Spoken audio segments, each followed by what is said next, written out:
Good afternoon, Pete. So wake up this morning to find some of my private calls being compromised. Let's bang out of order, okay? The wind this morning, first thing in the morning, right? Blustery, like seriously windy here in Queensland, in Australia. Straight away, man-made climate change, isn't it?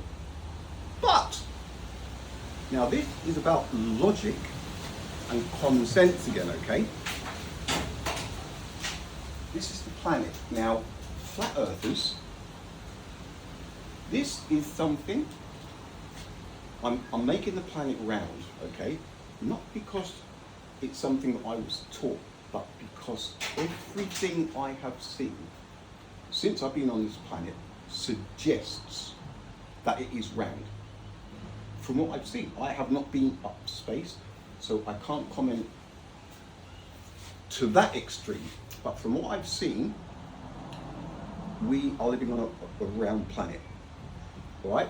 I'm not saying 100%. Look, I haven't been up space. But what I have done is I have travelled in both directions, right? East, this is west, all the way back to Europe, and I have gone the other way, right?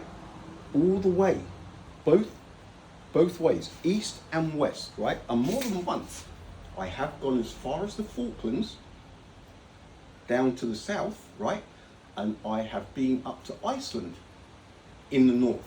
I can't say I've been past Iceland, and I can't say I've been past the Falklands.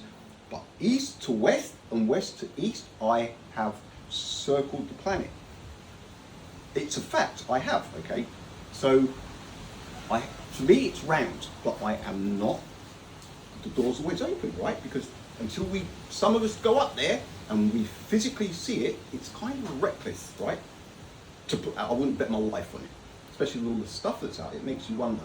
But this, I have to explain it is the way I see it. There are a few things here, like the tectonic plates, the tides, the earth, the earthquakes, things like that. It all ties in with gravity, the moon, the tides. I am just saying that I'm going to explain this, but as a round Earth. But I have to. I've got no other choice because I don't know how it would work in a flat Earth, and I'd have to see the flat Earth to then reassess what I'm about to say using logic and common sense. So I've just got to do it the way I see it, okay? So what we have is the inner core, right? And they say it's solid, sometimes they switch it over to it's a liquid and solid again, then liquid, and then there's an inner core that's been, look, nobody's been inside, so it's speculation. But what we do know is we have volcanic activity, right? And we have this molten rock spewing out from somewhere below us. So it's logical, okay, to think that it's pretty damn hot inside, okay? Now, man-made climate change. To be able to call man-made climate change, you would have to have a complete 100% grasp on every single variable that there is, right? Here on Earth, up at the sun, you would have to know every single variable. That's not really possible, is it? Logic and common sense. How can anybody predict what the climate's going to be doing in 20 years, right? If you don't have a complete grasp of everything that's happening. You can't, right? So straight away, there's a couple of questions. Now this, again, as I've said before, when you get the children and you fill their heads with ideas, they run with it when they're older. And how long has this been going on? When was it? Al Gore. When was it? Year 2000 or just a little bit after or just a bit before? The ice will be gone in 5 years, yada, yada, yada, right? Did it happen? It didn't happen, right? But it stuck. And then kids have taught it at school and people run with it. It's a money maker, isn't it? It's a money maker. But there is no way of calling man-made climate change. A little bit of carbon dioxide increase, 1 to 1.5 parts of carbon dioxide per million of atmosphere every year. It's hardly a reason for alarm. Common sense and logic, okay? So what we have, we've got the core, the inner core, right? We've got the outer core, we've got the lower mantle, and then we've got the upper mantle, right? This is just a rough guide. Like 2 years ago, I did a scorcher of one of these, right? I think it was on that board there. Now, people go on about man-made climate change. It's getting hotter, the oceans and the seas are rising. I've been here 60 years, right? 2 years ago, when I first started doing this in here, I made a mental note and I spoke to people in South America. This is true. South America, North America, Canada, a couple of different places in Europe, right? The UK, Spain, and where else? I think that was roughly it. And then I've been here for 23, 24 years. Nobody that I know of could detect any sea rise as far back as they could remember, right? Now this is people who have lived in those places, right? And I've lived in most of those places at one stage or another. No, there is no sea rise, none detectable, right? Saw claims not long ago, somebody saying that there's been 12 centimetres in the last 20, 30 years. No, there hasn't, right? Physically seen it. And people that I spoke to have physically lived in those countries and they have not seen any water rise. What does that tell you? Porky pies again, isn't it, right? Now, what we have, we live on a crust, right? It's called the lithosphere, and it's between 70 to 100 kilometers thick. It's thinner in some parts. When you live on coastal areas like we do here, down there, we could be talking just 5, 6, 7, 8, 9, 10 kilometers before we get to the nasty stuff. But if you're inland, like Europe, Germany, those kinds of places, you're really on thick crust, right? So earthquake-wise, it's not going to be as bad as it is when the crust is thin. So the claims of man-made climate change, 1 and a bit of a part per million every year, an increase, right, of CO2 going into 1 million parts of atmosphere, right? It's ridiculous. It is absolutely ridiculous. What we have is, because the crust is so thin, right, the 100K, 60Ks to 100Ks, so 40 miles, 60 miles, right? As the planet twists and turns because of the molten core, we live on tectonic plates, right? Now the lithosphere, it's made up of massive plates, and it basically moves about on molten rock. Basically, it's just the short version, right? We've got a molten inside, the pressure, there's magma, right? And it moves. That's why we get earthquakes. And that is why we get volcanic activity. Every now and again, we get a weak spot, the pressure builds and it blows. Now, temperature-wise, have I experienced in my life an increase in temperature or a drop in temperature that would suggest the climate was changing? I have to say I haven't, but in the last 2 years, I would have to say hotter, right? Now, 2-3 years ago now, we have the Hunga Tonga water eruption, right? Now, so many people that I've spoken to were not aware this happened, right?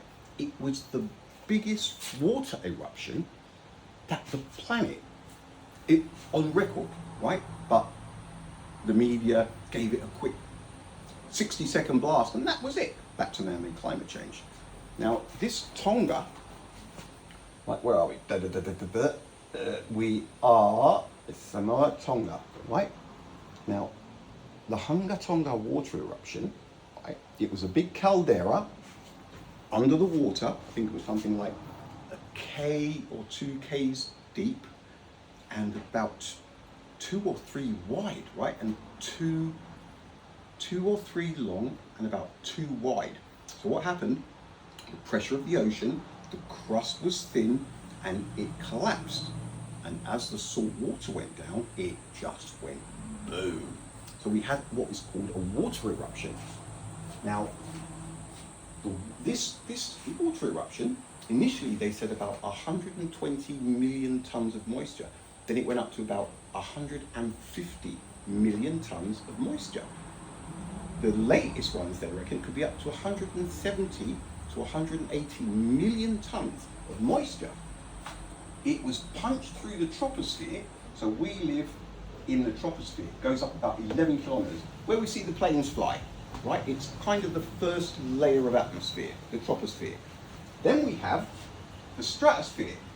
It runs from where the troposphere ends, and it goes up to the stratosphere. And I think after that is the mesosphere or something.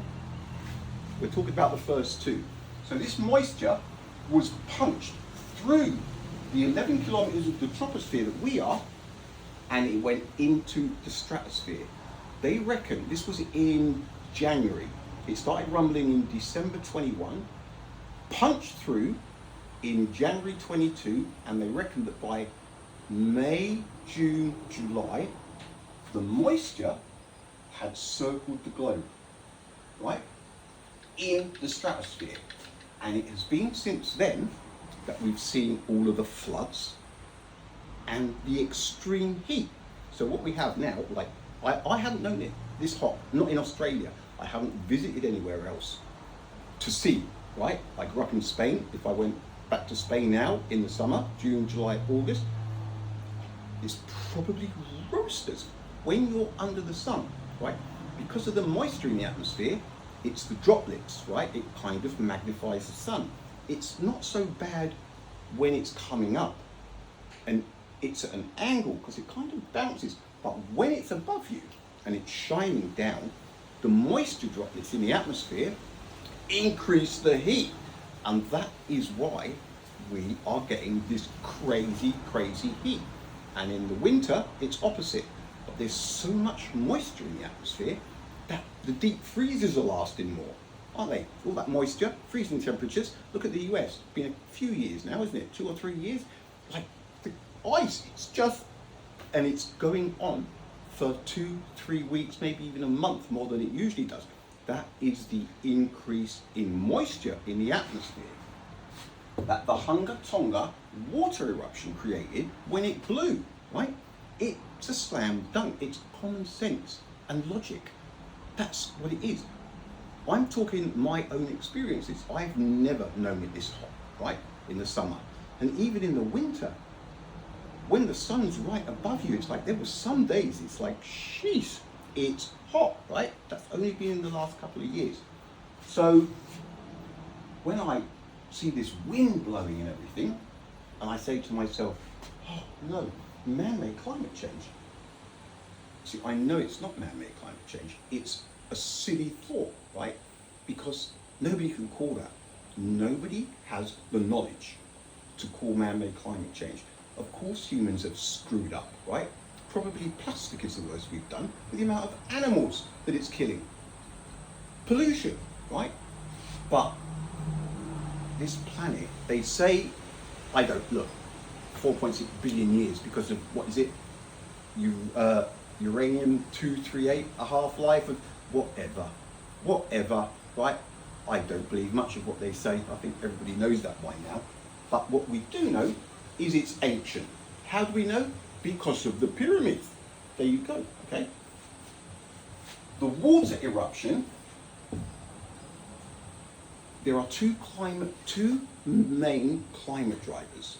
The water eruption that punches moisture into the atmosphere, And then we have land eruptions. Right? Now, if we get a monster, a catastrophic land eruption, we get ash in the atmosphere. The ash blocks the sunlight out.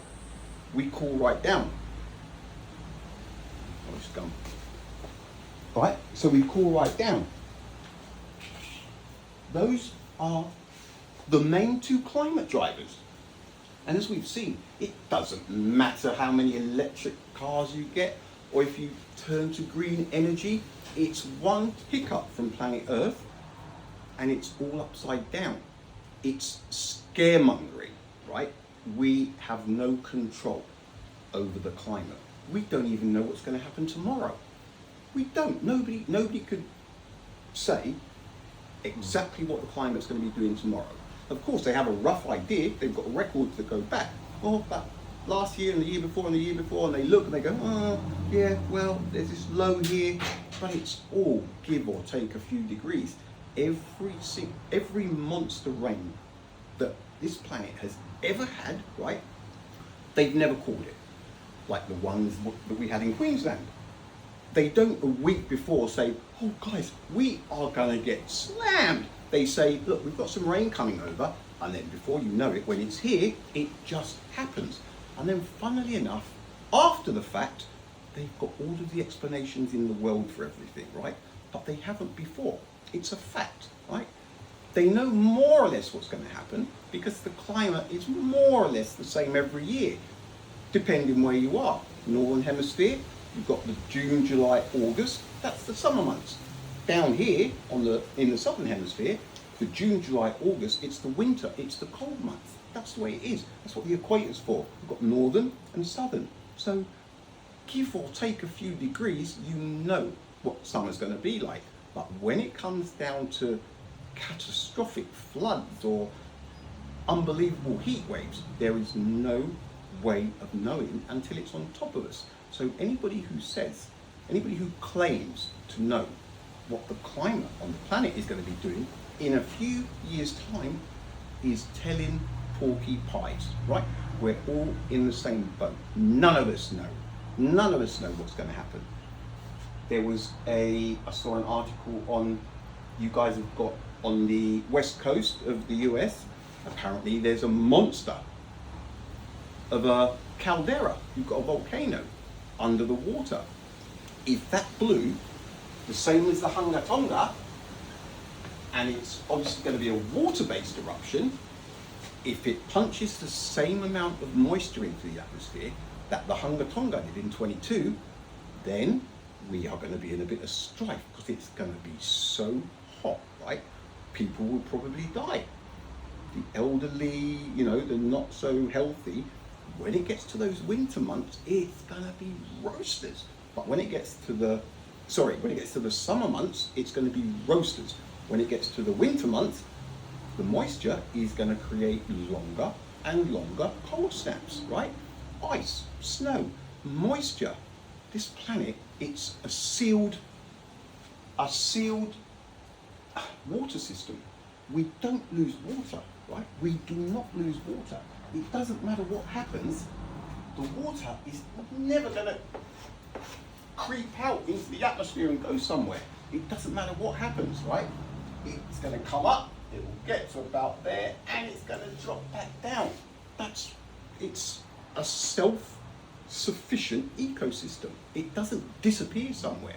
When they say that we're going to run out of water and this and that, no, we're not. Of course we're not. It's got nowhere to go. It's trapped, just like us, all right? And then we have there's something called a transition zone, right? It's approximately 410 kilometers deep. That's about 250 something miles deep. And it runs down 250 kilometers. That's what, 250 Ks, that's about 10 miles, it's 16, 15, it's about 150 miles wide, right? It's called a transition zone. How do we know this? Because actual Earth scientists, when there's earthquakes, right, they bounce they echo, do the whole echo test where they bounce waves off of the inside of the planet. Now, I'm not too keen on some of the science, but this one, again, it ties in with logic, right? So what they've discovered is about 400 to 660 k's down, there's a thing called the transition zone. And in the transition zone, there's minerals, right? And the two culprits are ringwoodite and olivine. Now, these minerals, when they're stressed, they go through heat, friction, when they get battered about a bit, a third of their weight turns into water, right? Now, apparently, they reckon there's about 3 times as much moisture just under our feet, right, than there is on the surface of the planet. And we know that the surface of the planet, it's just over 2/3 water. Now imagine that, underneath our feet, there's another 3 times as much moisture just waiting for something to happen to stress it. It's a planet with a molten core. We don't know what's happened in the past, right? We've got signs of it. We've got the pyramids, right? You cannot say that the pyramids have not been submerged. You can, but when you add everything up and you look at them, right, the most logical thought to have, whether you want to accept this or not, is they've been submerged, right? It's the most logical thought to have. So where did that water come from? Where on earth did that amount of water come from, that it was another 100 meters higher than it is today? The ice melting does not produce that much water. This planet, right, it's like a saucepan. We're living on a saucepan, right? It's bubbling inside, and it's a water planet. That's why the surface is 2/3 water.